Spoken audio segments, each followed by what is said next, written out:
नमस्कार दोस्तों, स्वागत है आपका हिंदी नॉलेज शो में। तो दोस्तों, भारतीय वायुसेना के पास आपको लगभग हर हथियार देखने को मिलेगा, छोटे से छोटा और बड़े से बड़ा, सिवाय एक को छोड़कर। वो है बम वर्षक, अंग्रेजी में कहूँ तो एक बॉम्बर। भारत आज तक अपनी वायुसेना में एक बॉम्बर को क्यों नहीं ला पाया? इसका मेन कारण था हमारी सोच। हमारी सोच आज तक ये थी कि हमारा मेन दुश्मन है पाकिस्तान, और पाकिस्तान इतना बड़ा देश नहीं है कि उसके लिए हम बॉम्बर को अपनी सेना में शामिल करें। लेकिन पिछले 3 सालों में खासकर कि भारत की अप्रोच चेंज हुई है। अब पाकिस्तान हमारे लिए कोई खास बड़ा दुश्मन नहीं है, हमारा मेन टारगेट बन चुका है चाइना। और इसलिए अब हमारे यहाँ भी मांग उठ रही है कि भारत के पास भी बॉम्बर्स होने चाहिए, और उसके पीछे दो बड़े ठोस कारण हैं। सबसे पहला तो ये कि चीन के पास भी बॉम्बर है, ऐसे में हमें उन्हें काउंटर करने के लिए अपनी वायुसेना में बॉम्बर को शामिल करना ही करना होगा।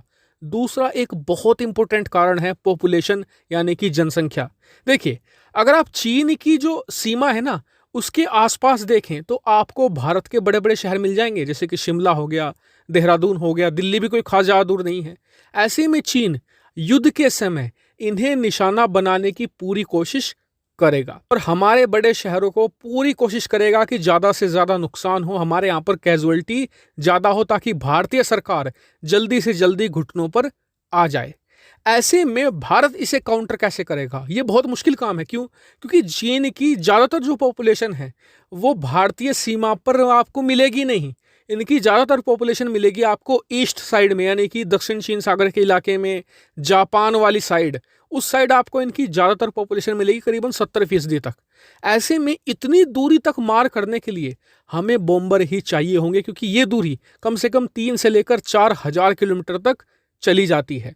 बॉम्बर ही इतनी दूर जाकर चीन के शहरों को तबाह कर सकते हैं। तो ये बड़े दो कारण दिए जाते हैं। लेकिन बॉम्बर खरीदकर वायुसेना में शामिल करना ये अपने आप में बहुत बड़ा काम है, क्योंकि बॉम्बर की कीमत बिलियंस ऑफ डॉलर्स में चली जाती है, बहुत ज़्यादा महंगे होते हैं ये, और फिर इन्हें मेंटेन करना भी काफ़ी महंगा होता है।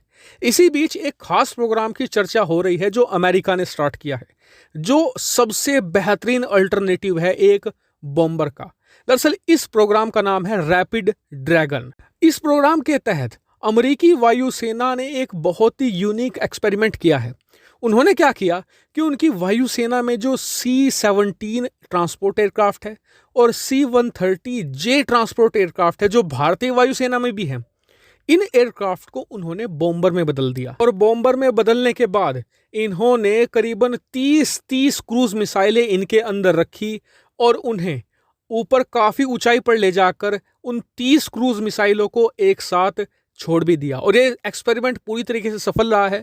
और अमेरिकी वायुसेना का ये कहना है कि अब जो हमारे C-17 और C-130 एयरक्राफ्ट हैं वो पूरी तरीके से केपेबल हो चुके हैं कि हम उन्हें एज ए ट्रांसपोर्टर भी इस्तेमाल कर सकते हैं, एज ए बॉम्बर भी इस्तेमाल कर सकते हैं। और ये अमेरिकी वायुसेना की जो मारक क्षमता है उसमें काफ़ी ज़्यादा इजाफा करता है। अब आपका सवाल ये भी होगा ज़रूर कि यार, अमेरिका के पास तो पैसे की कमी नहीं है, अमेरिका के पास बॉम्बर भी है, बल्कि स्टेल्थ बॉम्बर है, तो फिर इन्हें अपने जो ट्रांसपोर्ट एयरक्राफ्ट थे इन्हें बॉम्बर में बदलने की ज़रूरत क्या पड़ी?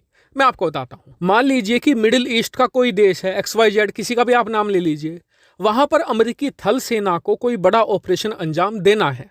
अब होगा क्या कि जो कतर में अमेरिका का सबसे बड़ा सैन्य अड्डा है, वहां से अमेरिकी थल सैनिक C-130J ट्रांसपोर्ट एयरक्राफ्ट में बैठेंगे और उस देश में जाकर उतर जाएंगे। अब वो क्या करेंगे कि जहां पर उन्हें कार्रवाई करनी है वहां के लिए रवाना होंगे, वहां पर कार्रवाई करना शुरू करेंगे। मान लीजिए कि इसी दौरान उन्हें एयर सपोर्ट की जरूरत पड़ती है, तो क्या वो दोबारा कतर में कॉल करके कहेंगे कि जी लड़ाकू विमान भेज दो, यहाँ पर बमबारी करवाओ, हमें एयर सपोर्ट की जरूरत है? इसमें तो काफी समय लगेगा। ऐसे में जो C-130J ट्रांसपोर्टर इन्हें लेकर आया है वही बॉम्बर का काम करेगा, और एयर सपोर्ट भी प्रोवाइड वही कर देगा। और ये तो मैंने आपको इसका एक इस्तेमाल बताया है, इसका इस्तेमाल अलग अलग तरीके से किया जा सकता है। ओवरऑल इससे अमेरिकी जो सेना है उसकी शार्पनेस बढ़ेगी। तो इससे भारत के लिए क्या फ़ायदा है? भारत के लिए ये कहा जा रहा है कि भारत की DRDO भी ऐसा ही कर सकती है, क्योंकि भारत के पास भी C-130J और इसके अलावा C-17 मौजूद हैं। हम भी उन्हें बॉम्बर में बदल सकते हैं, ताकि ज़रूरत पड़ने पर जो ट्रांसपोर्ट एयरक्राफ्ट है वही बॉम्बर का भी काम कर दे। और इस काम में भारत अमेरिका की भी मदद ले सकता है, क्योंकि अमेरिका को अब इस क्षेत्र में एक्सपीरियंस हासिल हो चुका है और अमेरिका भारत को इस काम के लिए कतई मना नहीं करेगा। हालांकि आपका इसके बारे में क्या मानना है कमेंट करके जरूर बताएगा। साथ ही वीडियो को शेयर कीजिएगा और चैनल को सब्सक्राइब करना बिल्कुल मत भूलिएगा। Thank you very much for watching video.